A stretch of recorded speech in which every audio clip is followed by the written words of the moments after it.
The Chronicles of Narnia by C.S. Lewis. Book 1. The Lion, the Witch, and the Wardrobe. Chapter 14. The Triumph of the Witch. As soon as the witch had gone, Aslan said, "We must move from this place at once. It will be wanted for other purposes. We shall encamp tonight at the fords of Baruna." Of course, everyone was dying to ask him how he'd arranged matters with the witch, but his face was stern and everyone's ears were still ringing from the sound of his roar, and so nobody dared. After a meal, which was taken in the open air on the hilltop, for the sun had got strong by now and dried the grass, they were busy for a while taking the pavilion down and packing things up. Before 2 o'clock, they were on the march and set off in a northeasterly direction, walking at an easy pace, for they had not far to go. During the first part of the journey, Aslan explained to Peter his plan of campaign. "As soon as she has finished her business in these parts," he said, "the witch and her crew will most certainly fall back to her house and prepare for a siege. You may or may not be able to cut her off and prevent her from reaching it." He then went on to outline 2 plans of battle, one for fighting the witch and her people in the wood, and another for assaulting her castle. And all the time he was advising Peter how to conduct the operations, saying things like, "You must put your centaurs in such and such a place," or, "You must post scouts to see that she doesn't do so and so." till at last Peter said, "But you will be there yourself, Aslan." "I can give you no promise of that," answered the lion, and he continued giving Peter his instructions. For the last part of the journey, it was Susan and Lucy who saw most of him.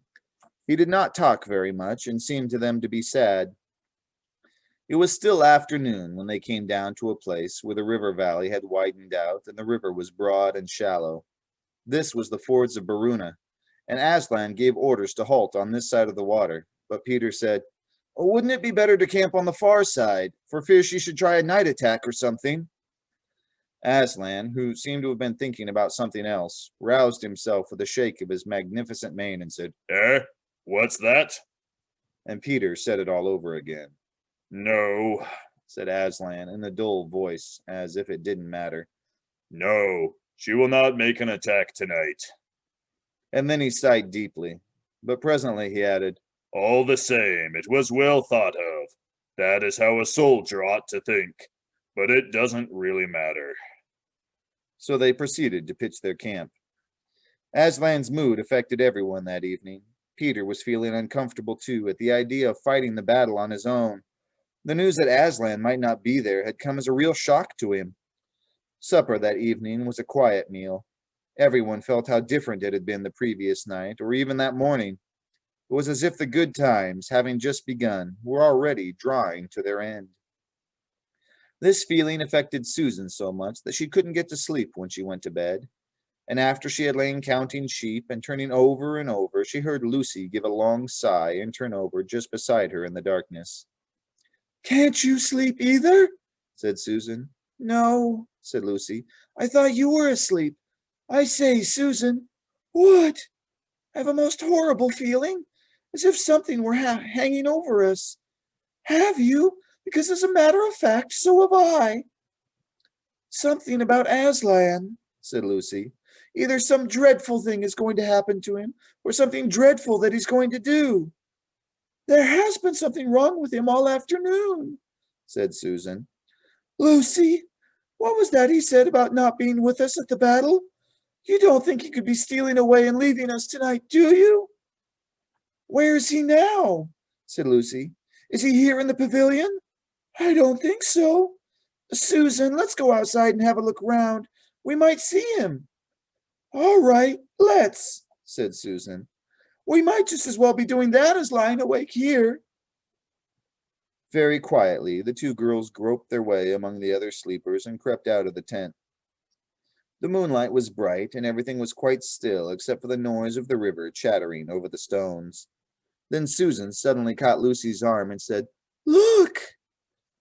On the far side of the camping ground, just where the trees began, they saw the lion slowly walking away from them into the wood. Without a word, they both followed him. He led them up the steep slope out of the river valley and then slightly to the right, apparently by the very same route which they had used that afternoon in coming from the hill of the stone table. On and on he led them, into dark shadows and out into pale moonlight, getting their feet wet with the heavy dew.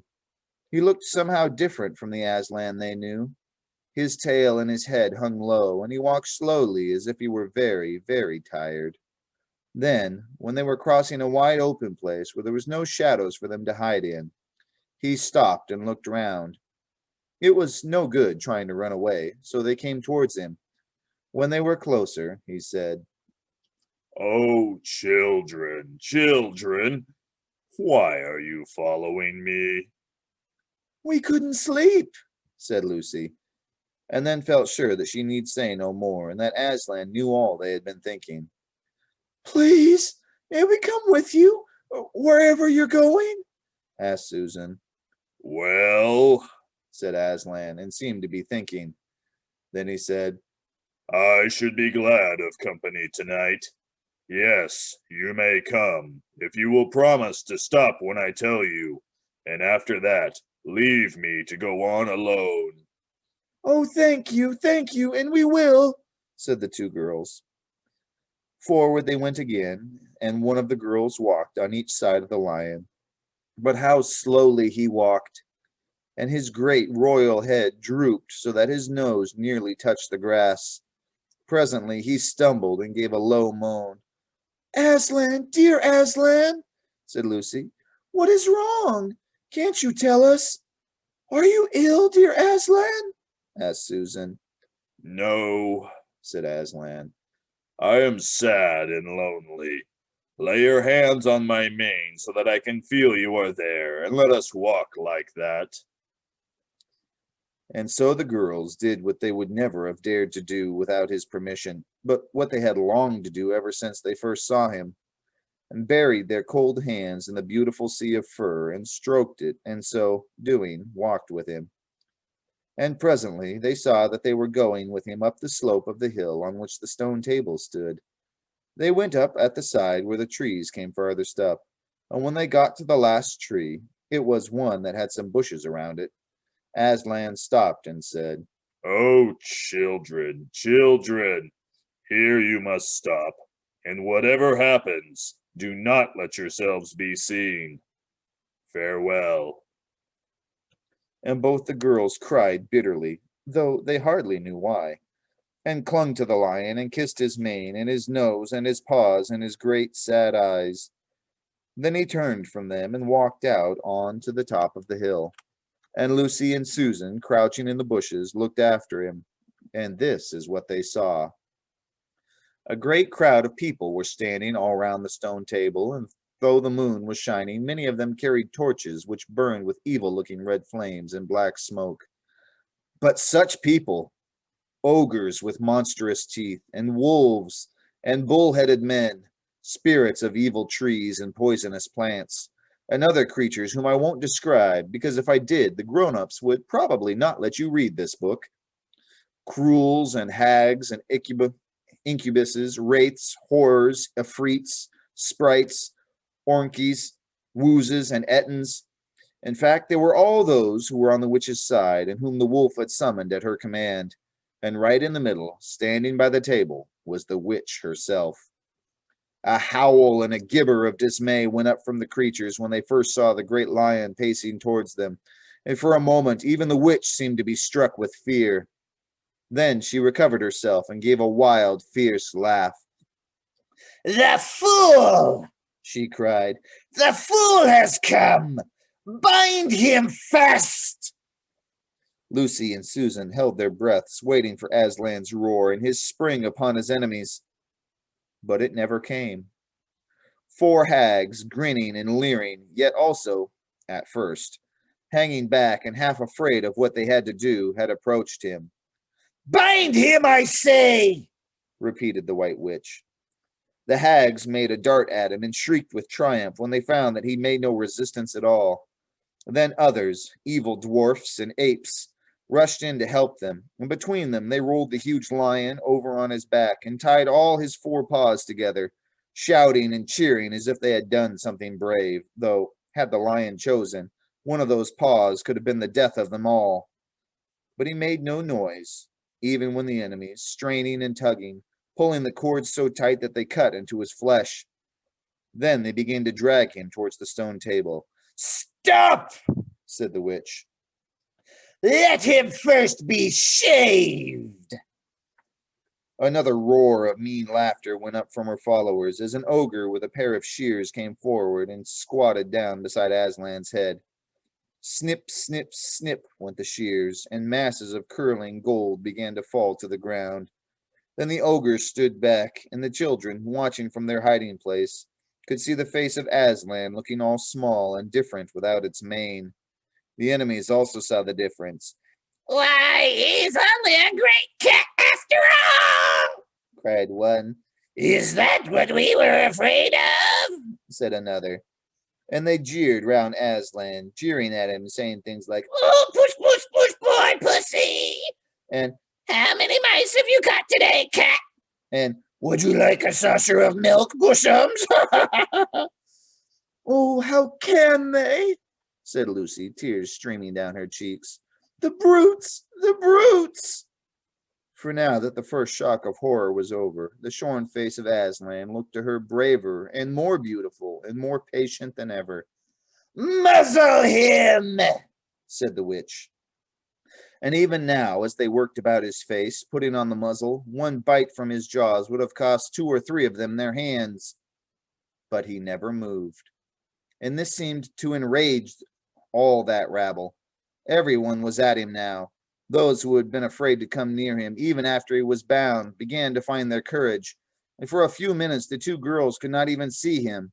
So thickly was he surrounded by the whole rabble of creatures, kicking him, hitting him, spitting on him, jeering at him. At last, the rabble had had enough of this. They began to drag the bound and muzzled lion to the stone table, some pulling and some pushing.